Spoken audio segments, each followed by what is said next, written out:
Hi hello எல்லாருக்கும் வணக்கம் மக்களே. சாகர் என்டர்பிரைஸில் இருந்து நான் கீதா சாகர். நான் லாஸ்ட் வீடியோவில் சொல்லியிருந்த மாதிரி நம்மளோட நாட்டு சர்க்கரை ஆர்கானிக் ஜாகரி பவுடர் எப்படி நம்ம தயாரிக்கிறோம் அப்படிங்கிறத நான் ப்ராசஸ் ஸ்டெப் பை ஸ்டெப்பாக உங்களுக்கு எக்ஸ்பிளைன் பண்ணுறேன். வாங்க வீடியோக்குள்ளே போகலாம். நம்மளோட ஆர்கானிக் ஜாகரி பவுடர் அப்படிங்கிறது கம்ப்ளீட்லி சுகர் கேன் பேஸ்டு. நல்ல ஆரோக்கியமான மண்ணில் ரசாயன உரங்கள் எதுவும் கலக்காமல் நல்ல தரமான மண்ணில் நல்ல நீர் பாசனத்தோடு விளைவிக்கிற கரும்பு மூலிமா எடுக்கிறது தான் நம்மளோட நாட்டு சர்க்கரை. அதோட மெச்சூரிங் டேட் கம்ப்ளீட்டாக 10 months ஆகும். நல்ல மெச்சூர் ஆனதுக்கு அப்புறமா தான் அது கிராப்பிங் பண்ணணும். ஹார்வெஸ்ட் பண்ணதுக்கப்புறமா இந்த மாதிரி வண்டியிலெல்லாம் லோடு பண்ணி கொண்டு வந்து தான் நம்மளோட க்ரெஷருக்கு வரும். க்ரெஷருக்கு வந்ததுக்கப்புறமா மெஷினில் கொடுத்து தான் இந்த ஜூஸ் எக்ஸ்ட்ராக்ஷன் நம்ம எடுக்கணும் இல்லைங்களா. கரும்பில் ஜூஸ் எக்ஸ்ட்ராக்ஷன் எடுக்கிறது இந்த மாதிரி மெஷினில் கொடுத்து தான் நம்ம ஜூஸ் எல்லாம் எடுப்போம். அதோட சாரெல்லாம் பிழிஞ்சி அந்த ஜூஸை ஒரு பெரிய கொப்பரையில் போட்டு நம்ம இந்த மாதிரி பாயில் பண்ணுவோம். நல்லா கம்ப்ளீட்டாக கொதிக்க விட்டுக்கிட்டே இருப்போம்.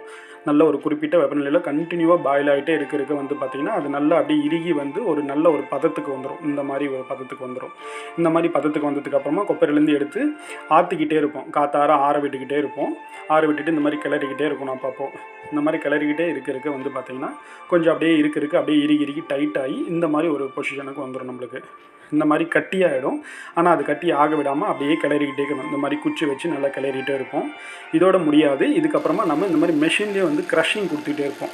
அப்போ தான் நல்ல நம்மளுக்கு மணலாக கிடைக்கணும் இல்லைங்களா சக்கரை. அதனால் நல்ல மெஷினில் இந்த மாதிரி டக்குன்னு க்ரஷ் ஓடிட்டே இருக்கும். க்ரஷ் நல்லா பண்ணி தான் அந்த சின்ன கட்டிகள் எல்லாம் கூட நல்ல தூளாக உடஞ்சி செதறி நல்லா நம்மளுக்கு மணல் பதத்தில் வரும் இல்லைங்களா. அதுக்காக ஸோ இந்த ப்ராசஸ் இத்தனை ப்ராசஸ் தானத்துக்கு அப்புறமா தான் நம்மக்கிட்ட ஃபினிஷ்டு குட்ஸ் பார்த்திங்கன்னா இந்த மாதிரி பலபலான சூப்பரான மணலாக நல்ல ஒரு நாட்டு சர்க்கரை நம்மளுக்கு கிடைக்கும். பதம் பார்த்திங்களா நல்லாயிருக்கும், சூப்பராக இருக்கும் நம்மளோடது. நீங்கள் நம்மக்கிட்டேருந்து வாங்கி யூஸ் பண்ணுறது இதுதான். எவ்வளோ சூப்பராக இருக்குது பாருங்கள். நல்ல பதமானது, நல்ல நாட்டு சர்க்கரை, நல்ல தரமான நாட்டு சர்க்கரை. நம்மக்கிட்ட ஹோல்சேல் அண்டு ரீட்டைல் ரெண்டுமே கிடைக்குது. வேணுன்றவங்க நம்ம ஆர்டர் பண்ணுங்கள். கீழே டிஸ்கிரிப்ஷனில் நம்பர் கொடுத்துருக்கேன்.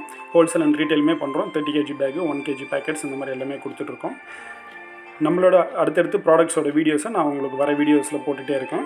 நம்மளோட யூடியூப் சேனலில் பார்த்துருக்கிற நம்மளோட வியூவர்ஸ் எல்லோரும் ஞாபகமாக லைக் பண்ணுங்கள், சப்ஸ்கிரைப் பண்ணுங்கள், உங்களோட ஃப்ரெண்ட்ஸ் அண்ட் ரிலேட்டிவ்க்கு ஷேர் பண்ணுங்கள். தேங்க்யூ.